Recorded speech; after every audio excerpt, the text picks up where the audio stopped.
you can devote to the production of decisions, all of which are challengeable upon further appeal. So if one is looking to just manage, well, it's true to say, yes, we are trying to manage. We obviously are obligated to by virtue of our mandate under an act of parliament. But it's quite another thing to say that you can go ahead and, invest in people, which I think is the most important investment of all, invest in resources, technology, and reorganizing the court. I mean, we're dealing with an institution that's been around since 1966. And, I don't think any organization can afford to be static. It's got to grow, it's got to develop. And I think that is one of the challenges that I hope was implied, by what I had said during the course of that special sitting last week. If we were to contrast the economic contributions of the court, which you've also mentioned earlier in the program, as compared to what it receives, how significant is that contrast? Well, there is a shortfall in the allocation at present of approximately 4 to 5 million. In fact, specifically, a significant part of that was devoted towards the public sector investment program, which really was directed or focuses on technology. So if I were to contextualize that, you have a court that took possession of the particular premises in which it occupies on Frederick Street since 2010. So although at the time, as I also mentioned in the presentation, it seemed to be a fairly modern facility, some 13 years have gone by without any significant improvement in the technology that we have. And, we've seen various changes taking place, not just locally, but regionally and globally. And, specifically, I'm talking about the pandemic, where many of us were constrained to operate on a virtual platform. And that has been somewhat challenging. I mean, we've tried to make the transition. We've tried to ensure that attorneys and other court users can have a comfortable environment in which to operate. But, you would have also heard the Honourable Chief Justice recently remark about the trend and the move towards virtual court hearings.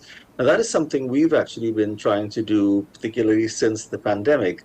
But that does take money, that does take investment, and it looks, you look to see how much you can continue to enhance the technology that you have.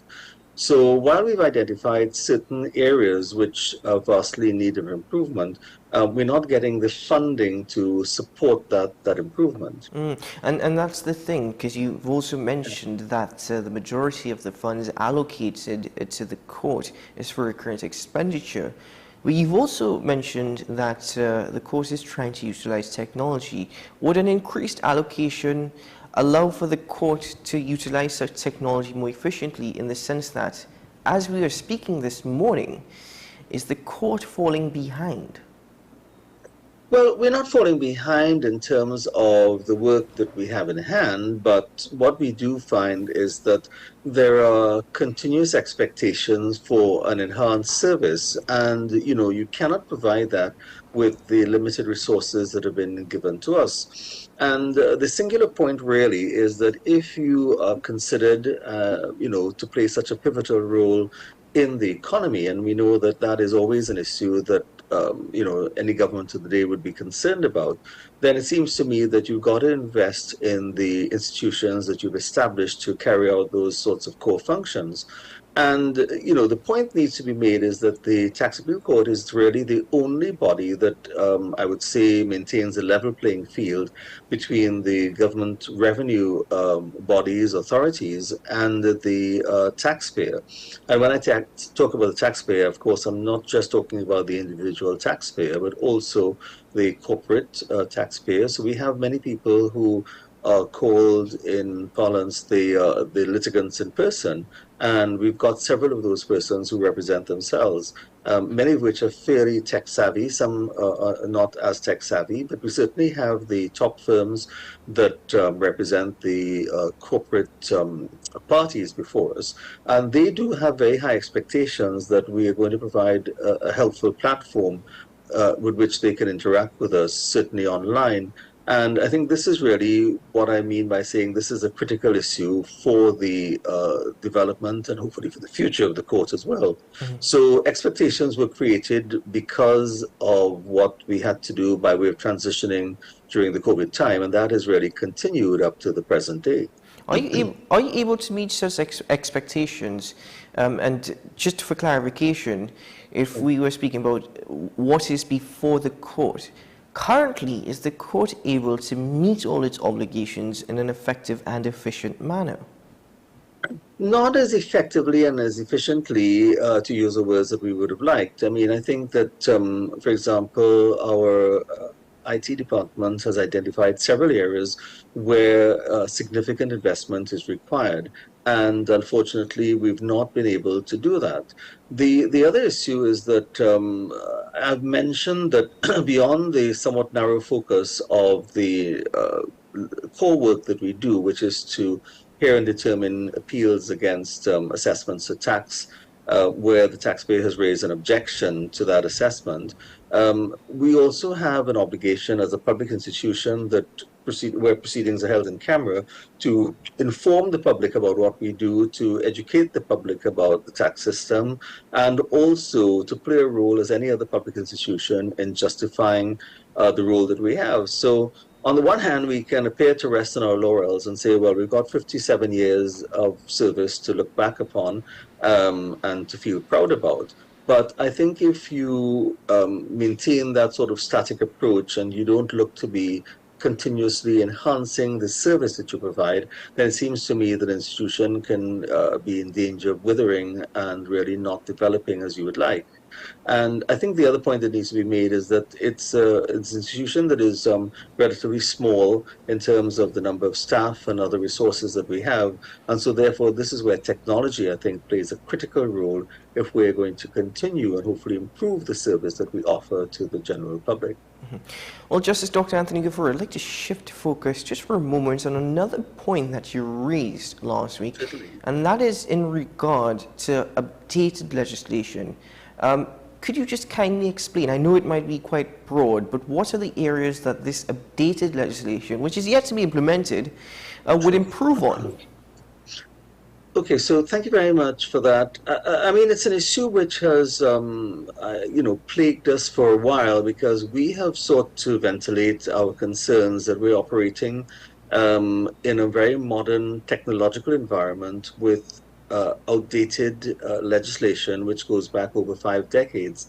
And the particular areas that I think we've identified as being urgently in need of reform are initially to ensure that we have an official change of name of the court, which is actually even reflected at present in the rules, but is not formally the case in terms of the reference to it, to the tax appeal court. And I think that in itself would be significant because the public needs to be aware that we are not part of the Board of Inland Revenue or any other revenue collection department, but we are an independent entity, as indeed you would see with global tax courts around the world. And I can, for example, cite the Tax Court of Canada or the various other incarnations of such bodies throughout the world. And, the other areas that we've really focused on would be the digitization of documents, the enhanced technology, which will enable parties to continue to appear before us effectively online. And, for example, other areas which concern the overall performance of the court in terms of ensuring that we can continue to capture data, which is going to give the public a general understanding of the work that we do. And, it can be contrasted with, for example, other bodies such as the High Court, where in general terms you can simply walk into where it's located, either the Court of Justice or the waterfront complex now, and observe proceedings. You cannot actually do that before our court. So, for example, journalists and the general public are not permitted in because proceedings are in camera. But I also think that it's important that you continue to record and to capture the activities of the court, and also to play a role, as I've mentioned, in judicial education, because I do think that people need to know about the tax system. They need to know that, for example, if they feel that they have a grievance against the state, that they feel they've been untreated not treated fairly, that there is an institution which covers the whole of the country of Trinidad and Tobago, which is there to ensure that there's fair treatment for both parties. And so I'm not just talking about fair treatment to the taxpayer, but to even ensure that the revenue authorities get a fair hearing as well. So when I talk about maintaining a level playing field, that is what I think is important, and this is where I think the investment is critical as well. You've also mentioned, with regards to something as simple but effective as changing the name of the court. That being the case, just the current name, the Tax Appeal Board or the Tax Appeal Court, has it had a negative stigma associated with it? Well, there have been several occasions where people have appeared before us, and the general assumption has been that we're actually part of the state collection agencies, the Board of Inland Revenue, or some other agency responsible for the collection of tax. And the immediate impression that is created is that we can hardly then be an independent institution. And I think from that perspective, that is a matter of concern because, if you can be so easily confused with the state revenue collection agencies, then automatically you would assume that people would not necessarily get a fair hearing or they may not necessarily be able to present their case effectively. And I think that, again, if you put that in context, by the time an assessment is raised against a taxpayer, whether that be an individual or corporate entity, they have a period of time to lodge an objection to that assessment. And then the revenue, certainly for income and corporation tax appeals, which tend to be a lot of the work, before us, then has the revenue authorities have a 2-year period to determine how they will deal with that tax-based assessment by virtue of the objection, and only then can a matter be filed before the court. So you've got a significant lapse of time in the system as it currently stands. And so what we want is to ensure that by the time an appeal is filed before us, that we can deal with it expeditiously and efficiently. And that, of course, I think is really the raison d'etre, the purpose for why this court was established. The legislation was drafted in 2020. How hopeful are you that it will be implemented soon? And even with regards to the issues that you've raised with the budgeted allocation, are you hopeful that soon such can be rectified? Well, certainly. I mean, I do hope, that there will be some serious attempt to ensure that the relevant legislation is laid before Parliament. I mean, we went through a fairly lengthy exercise where several discussions took place with the Ministry of the Attorney General, specifically the Law Reform Commission, which looked at our proposals. There were a number of other counter proposals put forward, and it engaged in the dialogue with several stakeholders, including, for example, the Chief Parliamentary Counsel's office, which is responsible for drafting primary legislation in this country. And beyond that, there was wide consultation, which I've alluded to in the ceremonial sitting last week, with several stakeholders, not just the state revenue authorities, but several independent entities such as the Chamber of Commerce and others, to canvass their views, the Law Association being another one, for example, as to the proposed legislation. I don't think anybody had any serious objections to it. So I think really what remains to be done is for the legislation to probably be tidied up and reviewed and hopefully laid before Parliament, I hope in a timely fashion during the current parliamentary term. So it's something that we would continue to push for. It's something we've been agitating for quite some time now. And I do hope that the powers that be will take that task on board, because I think that where we see a lot of emphasis on the collection of revenue, which is in a sense understandable, we also want to ensure that the body that maintains that independence and impartiality in determining these matters can be suitably updated to ensure that we continue to operate within the modern environment that we have today. Finally, Justice Dr. Gafoor, before we bid farewell, focusing on all that has been said this morning and even the need for increased staff, given the work of the court, and the improvement to technologies that will be utilized by the court, in terms of a simple things such as the facilities that are already available, such as the workspace, the accommodation workspace, is there also a need for that to be upgraded? Is there need for more space for the court to operate within? I think the simple answer to that is yes, because what I've mentioned is that the current system requires quite a lot of paperwork to be filed, and this includes not just the initiating appeal, but the subsequent submissions of the parties, and of course, the bulky documents that are often the subject of review before us. So, for example, one of the obligations that the revenue authorities have is to respond to an appeal that's been filed and to submit copies of all documents that hopefully they would have taken into account or should have taken into account in determining the matter. And the reason that the appeal is before us is because the taxpayer has not been satisfied with the outcome of that process and therefore has availed itself of the opportunity to lodge a final, a further, I should say, appeal, particularly on legal grounds. So I do think that as a result of the accumulation of paperwork, we do have an issue of the shortage of space. And I think by virtue of the fact that our proceedings are in camera, it's important that we maintain the confidentiality of proceedings. And of course, that would include, of course, any of the documents filed as well. So certainly in terms of storage space, that is quite a pressing concern, as well as operating space for the court and for, the conduct of its business in general. So I do hope that part of the reform exercise that will be considered would be to ensure that there's some level of expansion in terms of the space. We had been promised that when discussions were taking place with the Ministry of the Attorney General. So I'm hoping that that is an issue that will not be lost sight of, hopefully when the legislation is eventually brought before Parliament. Sir, thank you very much for joining me this morning. It has been a pleasure indeed, and thank you very much for elaborating on the points that you would have raised last week.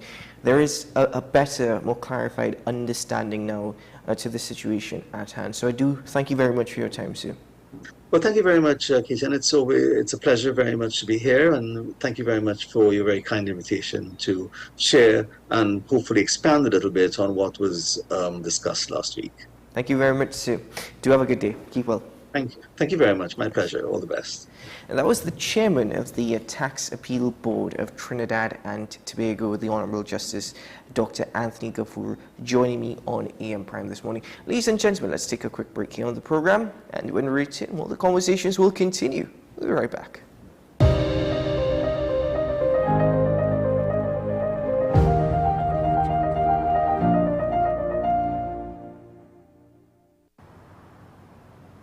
Bill and Ruth fell in love with the Benjamin Moore color Dry Sage, but they tried to match it using another brand's paint. I mean, it's close enough. Almost identical, really.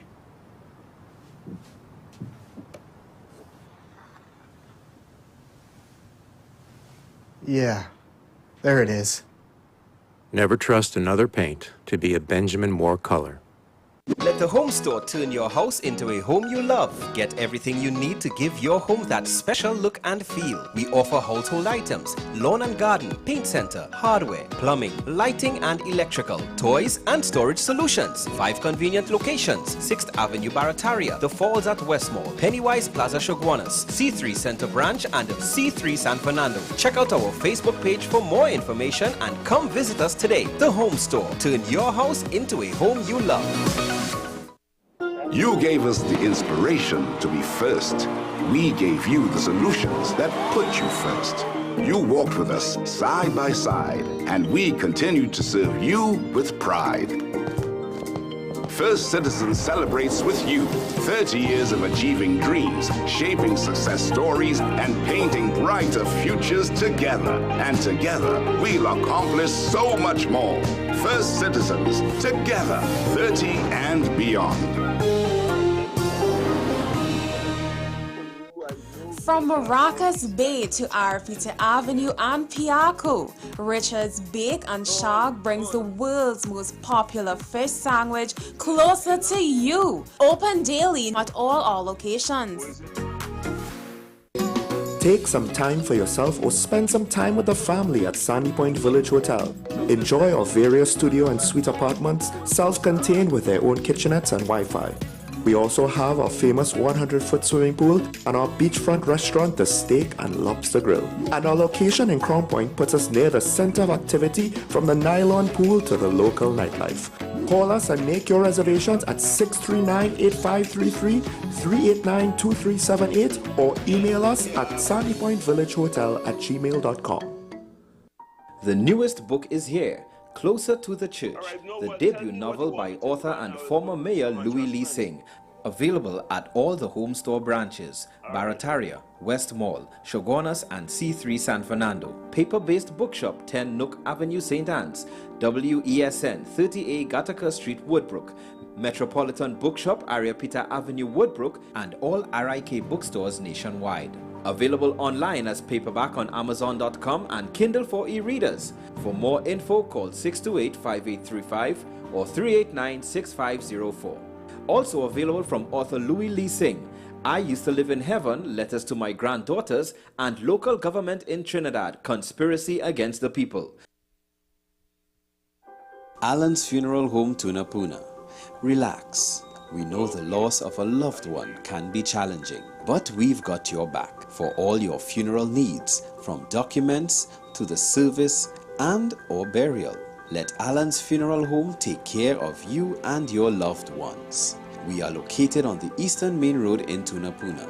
Call us today at 663-1829 or visit allansfuneralhome.com. Alan's Funeral Home. Let us take care of business. Okay.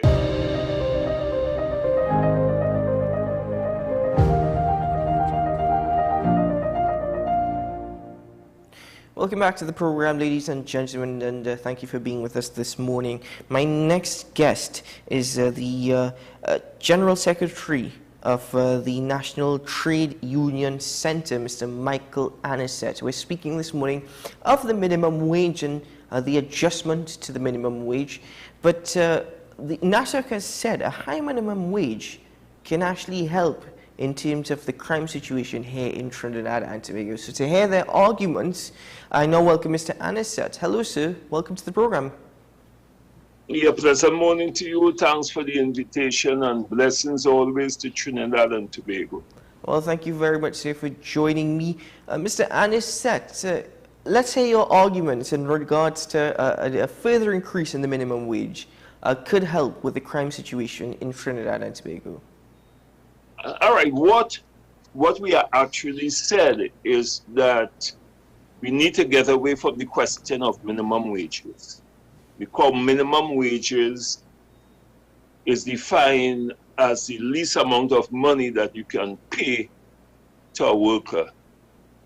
And we have been arguing within the labor movement that the question of living on decent wages has to be the new conversation and narrative as we try to pull the poor and the workers on minimum wages out of poverty.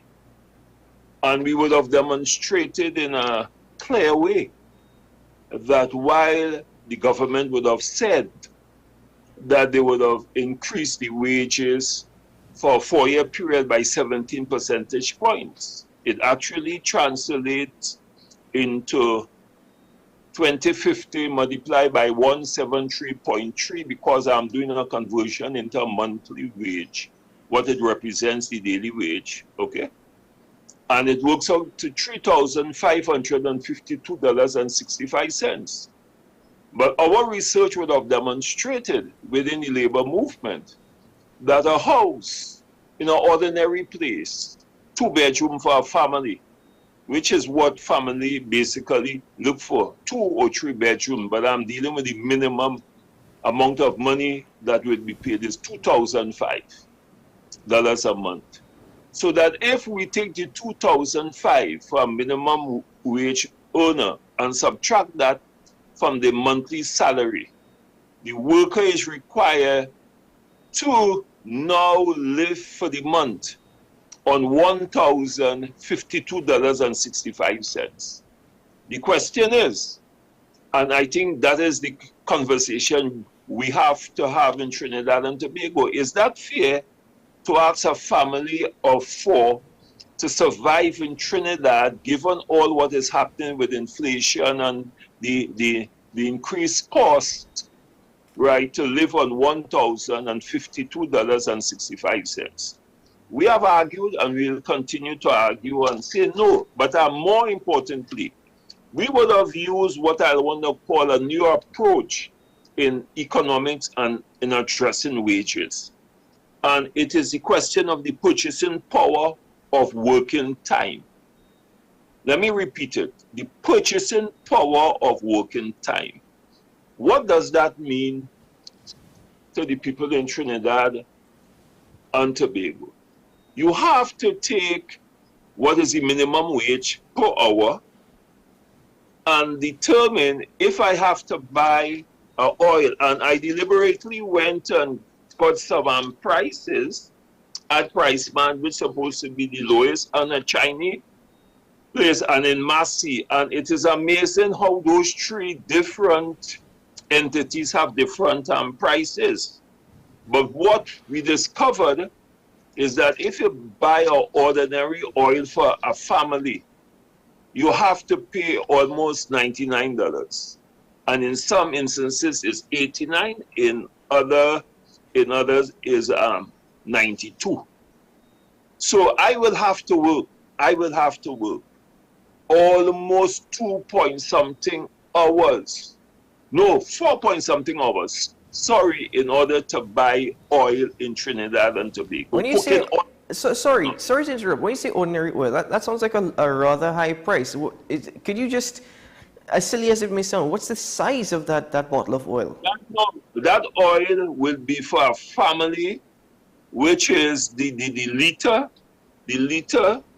all right, to last for a month. That is what we did. The bigger size, not the small little size, but the oil that would last for a month. That is how we did our calculations. Okay, and that is the price. The price may vary from various groceries. Like in extra food, the same price of that oil was $86. Okay, so it shows you the fluctuation of prices in Trinidad and Tobago because there is no control mechanism. And let me give you an example.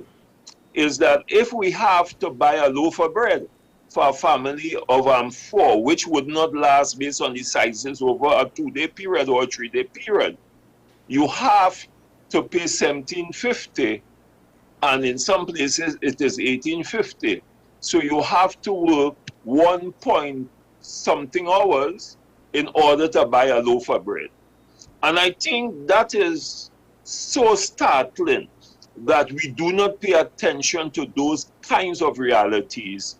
And that is why we are saying that minimum wages is substantially low and is really subsistent wages and doesn't address the issue of a family living comfortably when a family works for any company. What's the correlation? Right. What's the correlation between the minimum wage and crime, especially in Trinidad?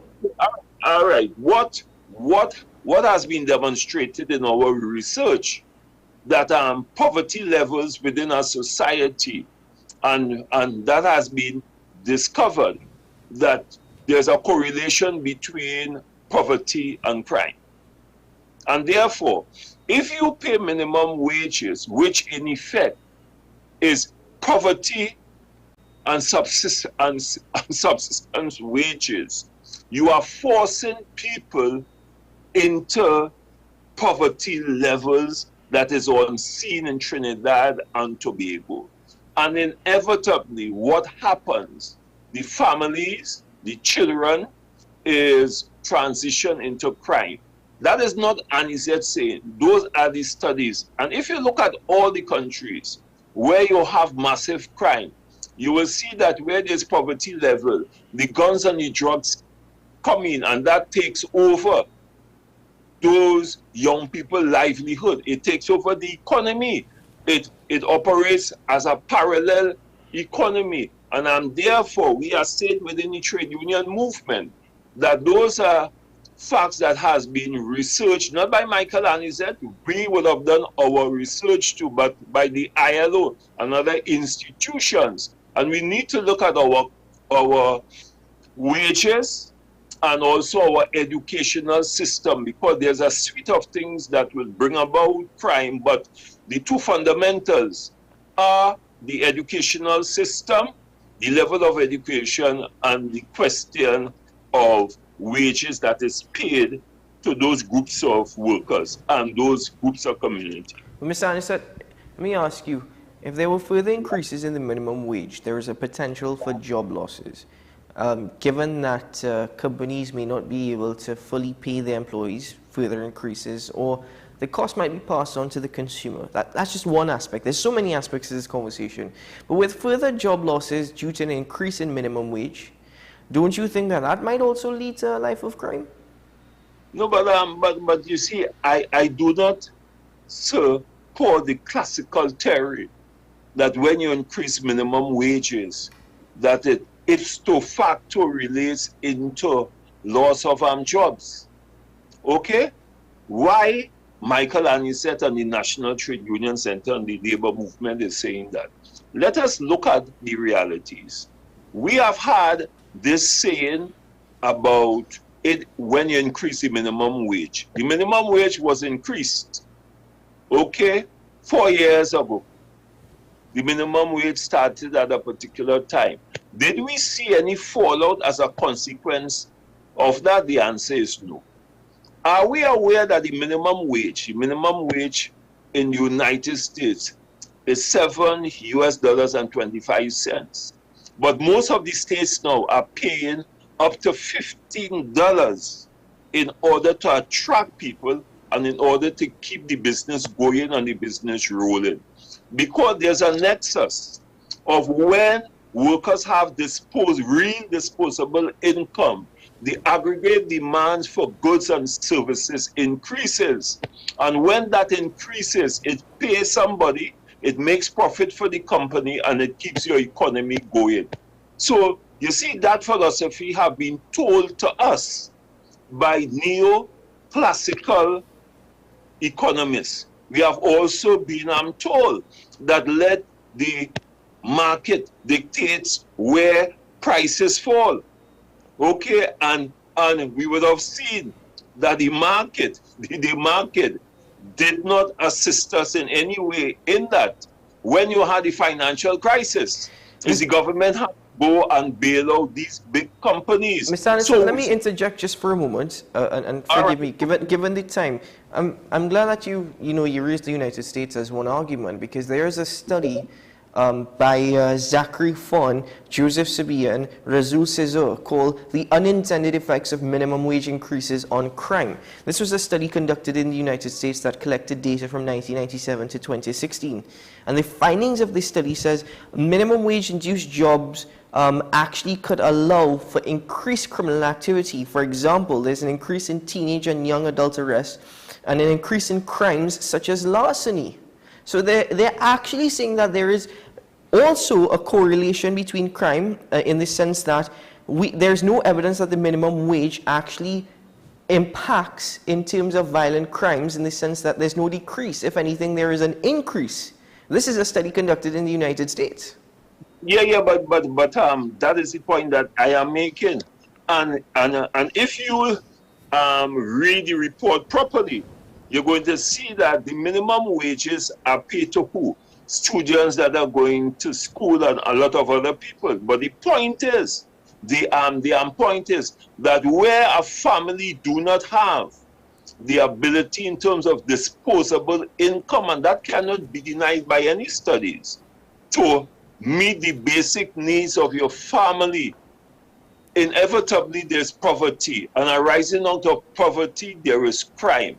Arising out of poverty, you see guns and ammunitions and drugs coming into the particular community as a parallel economy for that economy to grow. That is a reality. Look at Mexico. Look at what is happening in Trinidad and Tobago.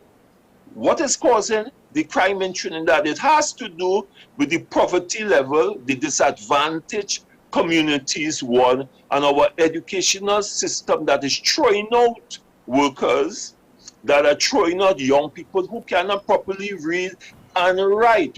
When you have a society, and then we hear less than 50% of the people pass their exams, that is a cause for deep concern in any society.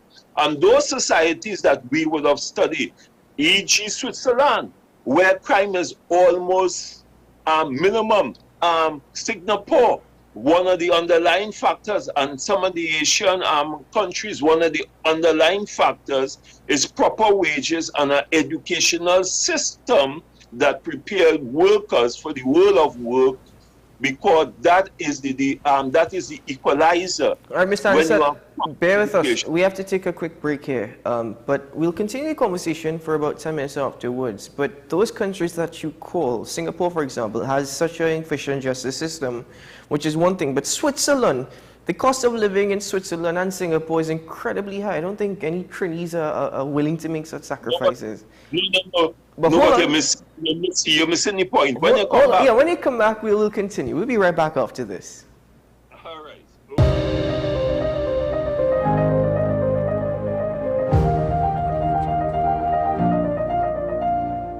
Okay. Yeah, all right. Yeah.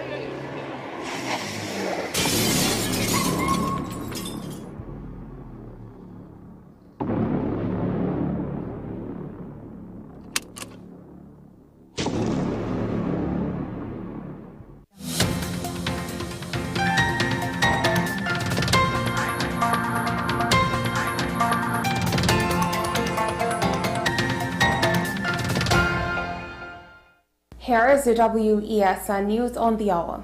I am Sierra Ali. Thanks for joining us. Here are the headlines. Dr. Keith Rowley met with Canada's Prime Minister at the Canada CARICOM Summit. Police shot and killed a bandit in San Juan. Internationally, Ukraine used US-supplied long-range missiles for the first time. Now for the details.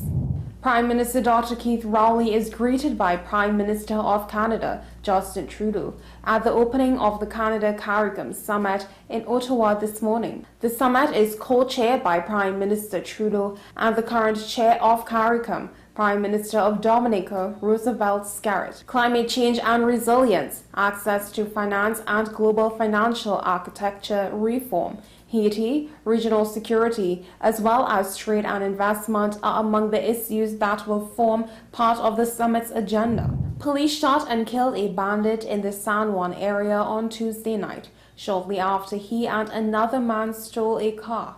Report states that a 58-year-old man was robbed of his gray Nissan Wing Route around 6:30 p.m. yesterday in Bonnet by two assailants.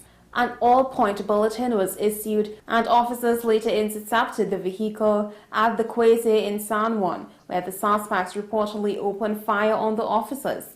The officers responded with a routine of fire hitting both men. However, one suspect succumbed to his injuries at hospital, while the other, 18-year-old, received treatment. In some WESN good news, Cricket West Indies announced that it will be investing more than US $2.5 million in prize money over a 4-year period. This increase in prize money and bonuses is for teams competing in the CG United Super 50 Cup as well as other regional competitions. This increase extends to all senior men's and women's tournaments. The champions of the 2024 West Indies Championship Regional Red Ball 40 First Class competition will win $250,000, with the finalists getting US $100,000. Internationally, Ukraine President Volodymyr Zelensky said his country used US-supplied long-range missiles for the first time. His comments follow reports the weapons, known as ATACMS, destroyed 9 helicopters at Russian bases in the east of the country. Ukraine has not confirmed the missiles were used. Ukraine said an air defense system and other equipment were among the targets hit in Berdyansk and Luhansk. Dozens of Russian troops were killed or injured in the operation, it added. Well, that's news to the hour on WESN. I am Sierra Ali. Thanks for watching.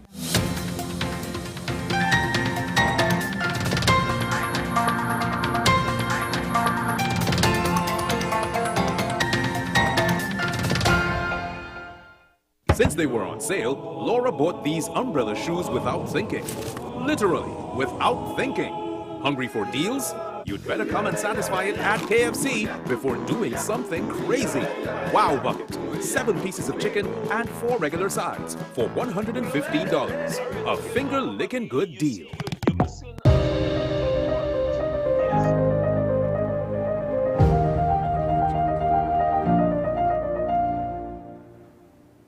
Welcome back to the program, ladies and gentlemen. I'm joined by Mr. Anisette. Just about 5 more minutes we have for this conversation this morning. Well, Mr. Anisette, if you'd like to just continue where you left off.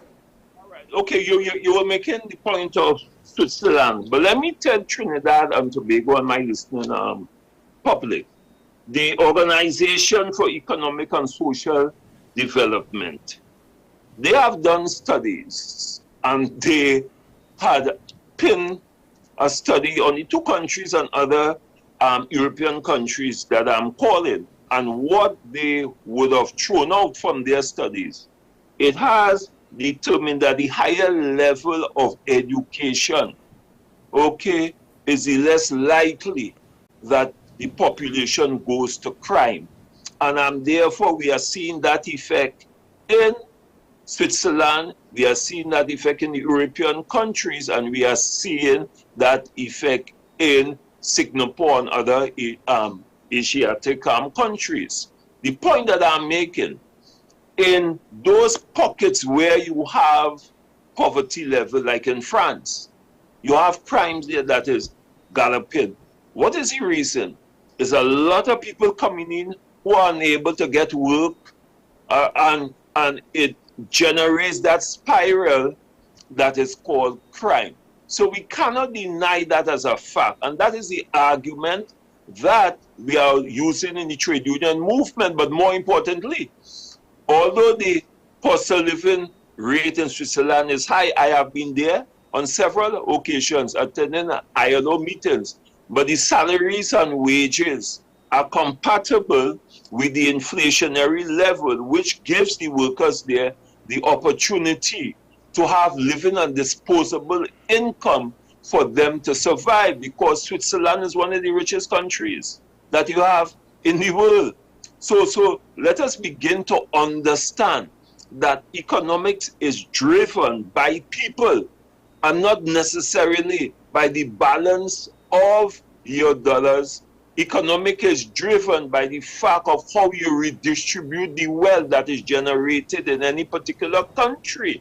And if we go back to Singapore, Singapore has no natural resources. They even buy water from Malaysia. But look at where Singapore is in the context of the wealth ladder, but more importantly, in the context of crime. So let us begin to understand that we have to have that kind of conversation, 1. And 2, the trade union movement is saying that 2050, given the cost of living in Trinidad and Tobago, is subsistence allowance, and we need to go away from that narrative and start the narrative on living wages for our workers. Do we want a society that have disposable income and living wages, or do we want a society that have subsistence allowance that creates poverties within our particular communities and the social vulnerability that arises out of that poverty wages and subsistence wages? That is the conversation that we want to have in the trade union movement. Mr. Anisette, you know, I'm apologetic that this is where we'll have to actually conclude this morning. But I want to thank you nevertheless, because I enjoy our conversations. I remember off air on the telephone a couple days ago, I said, you know, we have to have this conversation and have a good debate. But I'm sorry we're going to have to pause this given time. I'm always constraints for having a debate, I think, which is critical at this time, given all what is happening in Trinidad and Tobago, and the politics that is going on with the question of crime, all right? And we believe in the labor movement that in the context of crime, all the social partners and stakeholders must be part of that process in terms of how we deal with crime, and the community must be intimately involved in the process. Well, thank you So, thank you so much, sir. Thank you so much. Have a wonderful day. all right, same to you. All right. And your team of Trinidad and Tobago. Blessings always, as I always. Thank you very much, Okay. sir. And to you too, all the best. All right, ladies and gentlemen, we have to take a break here on the program. When we return, I'll welcome my third and final guest for your program this morning. We'll be right back.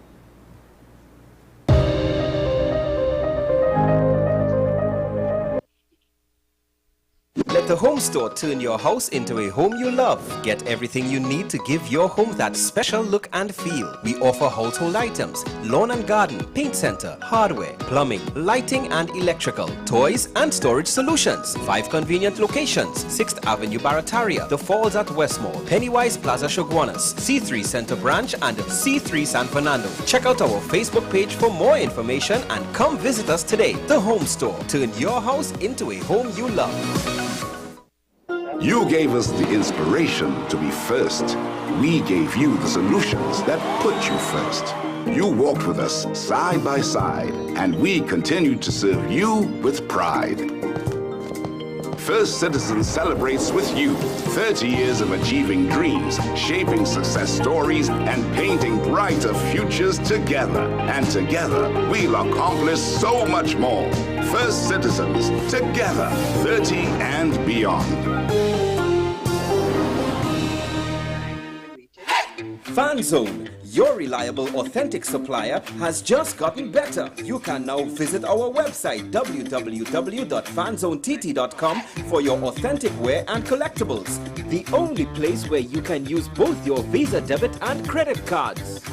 Visit our website fanzonett.com to make your purchase today.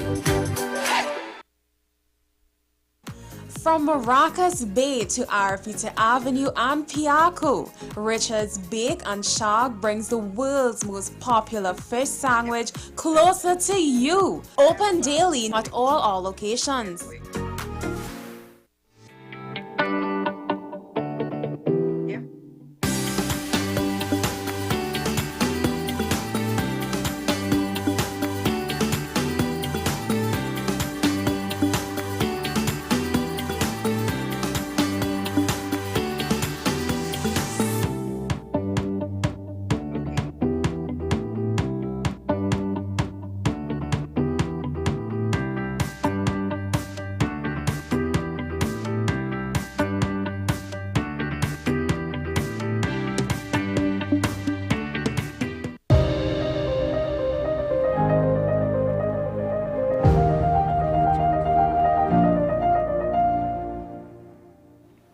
Welcome back to the program, ladies and gentlemen, and thank you for staying with us this morning. My next guest is the president of the West Indies Group of University Teachers, Dr. Indira Rampersad, focusing on the 2% offer for salary increases, and she's with us via Zoom.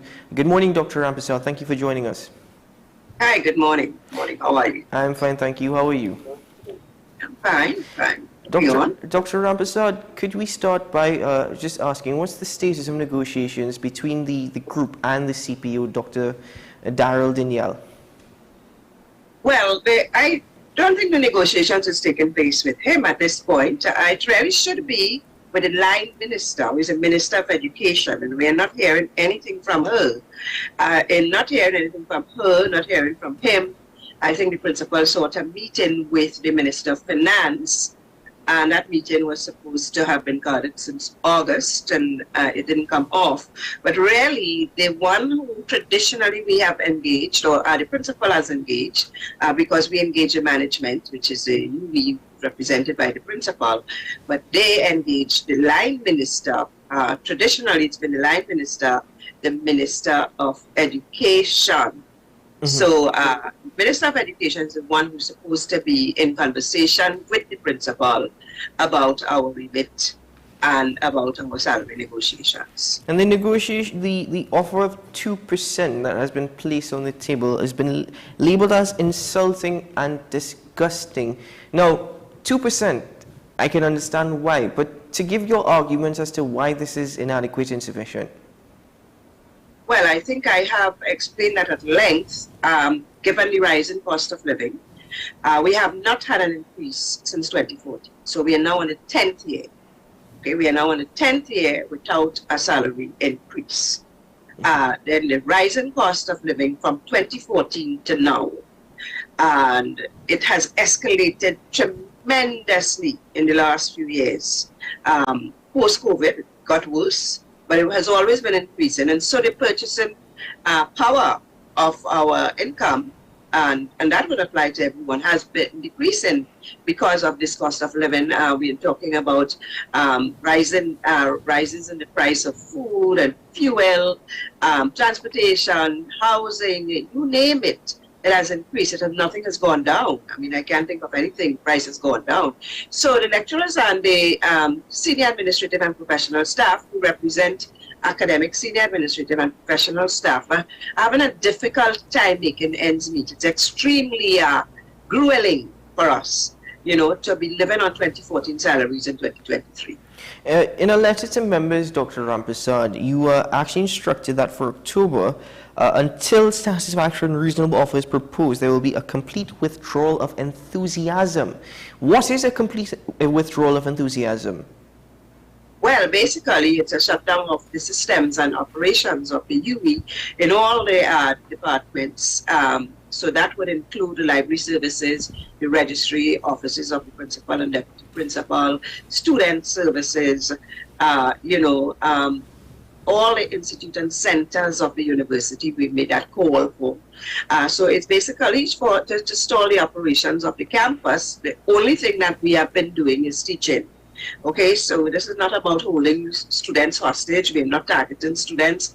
This is about highlighting our plight and getting the powers that be, including our line minister, the Minister of Education, to pay attention to what is happening at the university, to value what we are doing, because we also feel terribly undervalued, and hence the insult, because without the University of the West Indies, I'm not sure this country can function. What has the response been, though, to your letter of this withdrawal of enthusiasm? Have your members complied? Yes, my members have been complying. We have some 400 plus, nearly 500 members. We can't say that all have been complying, but for the most part, my members have been complying. So we had Whitewash Wednesday yesterday, which was supposed to be a day of rest and reflection, where they do go to work, but they are, they rest and reflection in their offices and their respective workstations. And they complied with that for the most part. And today, it's another march from the LRC Greens to the principal's office. So our action continues until we get something that is reasonable and acceptable and workable. And we are waiting patiently. We think we are being treated with disdain. The powers that we have been ignoring us. The principal is in solidarity with the cause, she's empathized publicly with the cause, because the university is suffering, the quality is being compromised. The attrition rate amongst the academics is very high. They're leaving on a daily basis, excellent staff members, which we can't afford. We also cannot afford, we cannot attract professionals, lecturers, academics to the university with these salaries. That's rather incredible, actually, and thank you for highlighting that. But also in regards to exam papers, because I know that you've mentioned that you are still teaching, there's just been a boycott to other services. With regards to exam papers, it's nearing that time once more, as we're in the middle of October, just about a month before exams, we go to rest before exams. What, in regards to that, is being planned? So we did ask our members not to submit the exam papers, which are due in the first week of November, really the 3rd of November, and to get them ready, to have them prepared, but not to submit them until we get a resolution to this problem. We are hoping that it would be a speedy resolution, and that is why we are asking the powers that be, because it has to be the government now to disburse the funds to the campus, to the principal, to meet with them, to have a negotiation, to have a discussion, and not so much a negotiation, but a discussion on the way forward to provide something, because the government has decided it's not even funding any increase to the campus, any back pay, And that is not heard of. You know, traditionally, the government and the governments of the region, CARICOM, took a decision to establish this university. They committed, they committed to funding it because it's a developing region. The university is not a private institute. It's not a conglomerate. It's not a business enterprise. It's not profiteering. It's not a profit-making institution. It's an educational and development institute. And therefore, the governments of the region, they have a commitment, they have a responsibility as well, and a duty to ensure that it is, it can operate viably. Because we go there, we do our work, we teach, we examine students, we grade papers, we enter, we graduate them, we advise. I mean, there are a million tasks that we do as academics and senior administrative and professional staff. But, it is not our job to provide funds for the university because we are not a business. Mm-hmm. We're not a business. So therefore, it is the government, in this case, the line minister, to get their act together and to deal with this problem, because they can't possibly expect the university to generate this funding to fund increases for staff salaries, which are just dues. We are not asking for anything beyond our just dues. This is justice we are asking for. And I think the principal, who is one who upholds justice always as a professor of law herself, recognizes the injustice and therefore is in solidarity with us. The management is in solidarity with us. Many of them are members of WIGOT as well. So it's not only because, they stand to benefit, but because we have to keep our university alive. We have to keep the UWI alive. We have to keep the UWI viable. We have to keep the standards up. We have to keep the quality up to mark. Otherwise, there are many universities around the world, and we run the risk of losing our students, and we run the risk of going under, and we can't afford to do that. UWI is a preeminent tertiary institution in the region. It's number one. It's ranked number one in Latin America and the Caribbean in global rankings, according to the Times Higher Education. So we want to keep this institution alive, and our leaders, our CARICOM leaders, including the government of the Republic of Trinidad and Tobago, as a contributing territory, has to honor their obligation, honor their responsibility to this institution. Our students are not the richest in the world. Our students, this is a developing region. The rich students go abroad. Our students are average, to poor students. The university itself, like I said, is publicly funded. It's not a private enterprise. It does not make profits. It's not business. Mm-hmm. It is about disseminating. It is about, education. So we try to do our best. We know that there are hard times around. I mean, they keep talking about ban in the belly. We've been hearing this since 2015, ban in the belly. And yet we see sometimes wastage out there, But we're not going to discuss the state of politics and economics here today, because I wear another hat, which is that of a political scientist. We are here today to discuss this impasse, this crisis at the university, where our work has been terribly undervalued, where we are being ignored, we are being disrespected, we are being insulted, and we think this is a travesty of justice. So we have decided to take action. Dr. Ansad, if you can, what is the situation like around other campuses in the Caribbean that are a part of the UWI as compared to the situation at the St. Augustine campus? Well, I can tell you that in Mona, they have had to clamor for their increases as well in Jamaica, but they have managed, and with the support of their government and their management, they have managed to settle salaries up to 2023. So they are on 2023 salaries. They've also settled their benefits up to 2023. They are currently negotiating 2023 to 2026. That is my understanding. But they are on 2023 salaries, while we are on 2014 salaries. So even that is another grouse, a big grouse of staff of WIGOT Trinidad and Tobago. And I should let you know as well that we represent the St. Augustine campus, and we also represent the global campus, which was formerly the open campus. Yes. Now, you've said that the principal of the St. Augustine campus, Professor Rosemary Bell-Antwine, stands in solidarity, of course, with the members of WIGOT. But she said that she feels powerless, stating that management does as much as they can. Even though she stands in solidarity, she's feeling powerless. Therefore, what is next? What is next is that the government has to get its act together, particularly the line minister. This has traditionally been, and I repeat, this has traditionally been the portfolio of the line minister, Minister of Education. In the past, when we had an impasse where staff members had withheld grades for the same reason, you know, they wouldn't get in their just dues. The Minister of Education, I think it was Minister Fazal Karim, had actually come to the campus to talk to the staff. Now, traditionally, we don't engage the government ministers, but if they want to come to talk to us, they're welcome. We are open to dialogue, we are open to negotiation. It's an ongoing process. We have never closed our doors. We have always kept the lines of communication open. And so we constantly attempt to meet with the management. They have been meeting with us. They have not shunned us. The management has not ignored us. However, the government is ignoring the management and ignoring the staff, treating us with disdain.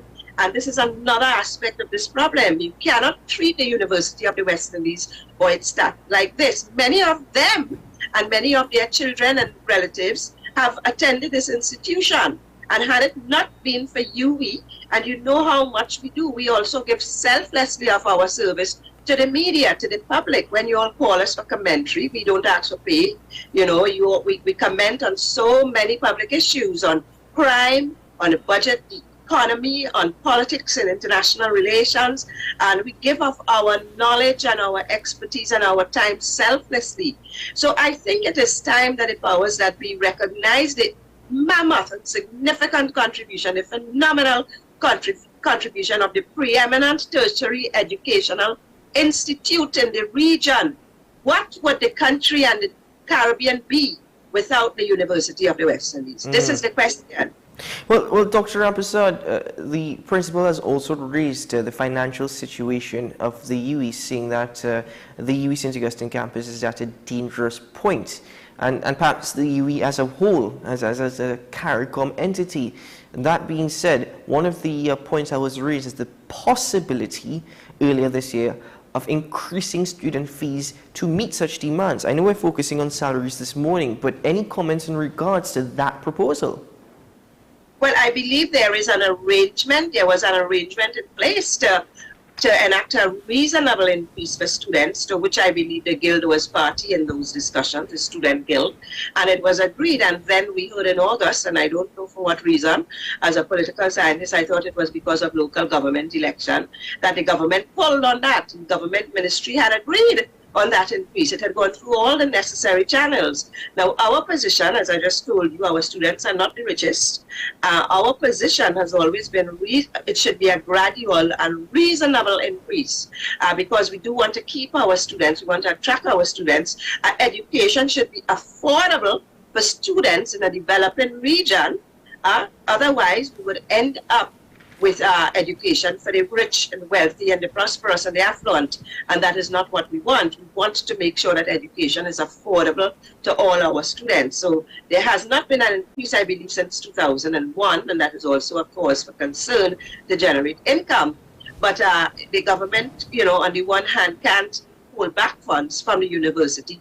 They've been cutting for the last 8 years. For the last 8 years, disbursement to the university, the budget has been cut, and it has been cut significantly.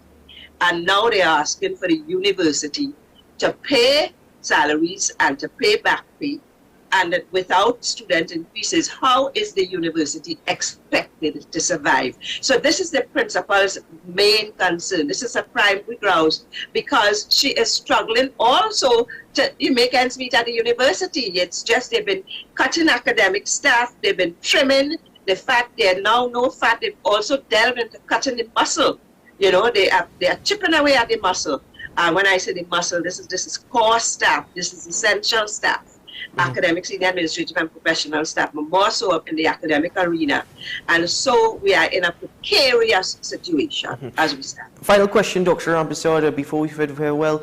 Funding for the UE comes from CARICOM, but for the St. Augustine campus, primarily from the government of Trinidad and Tobago, as you have elaborated on extensively during this morning's interview.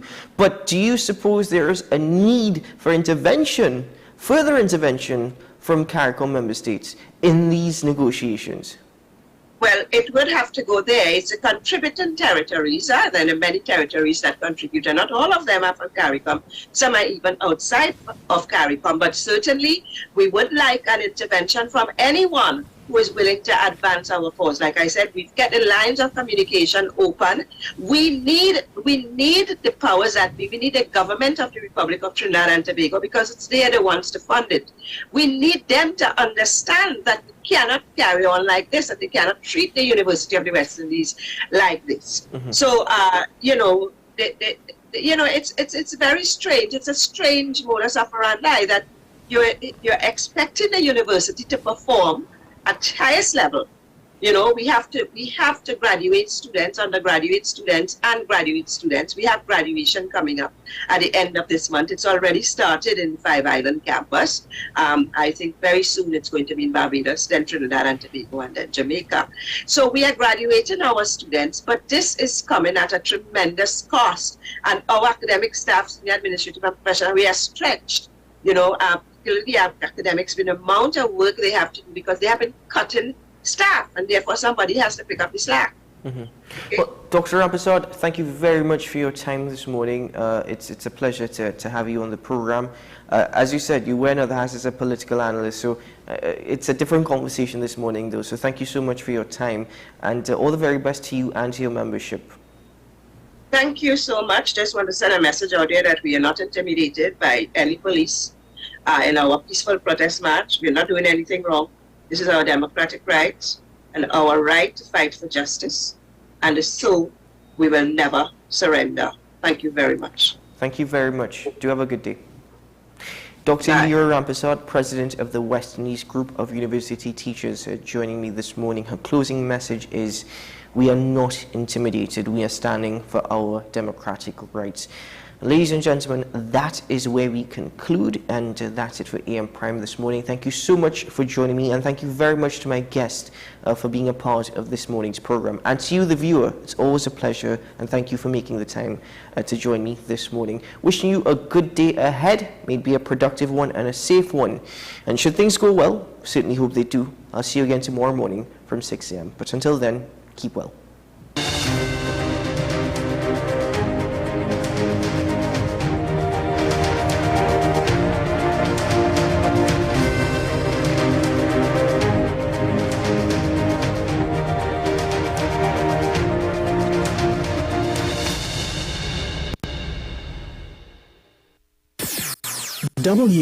WESN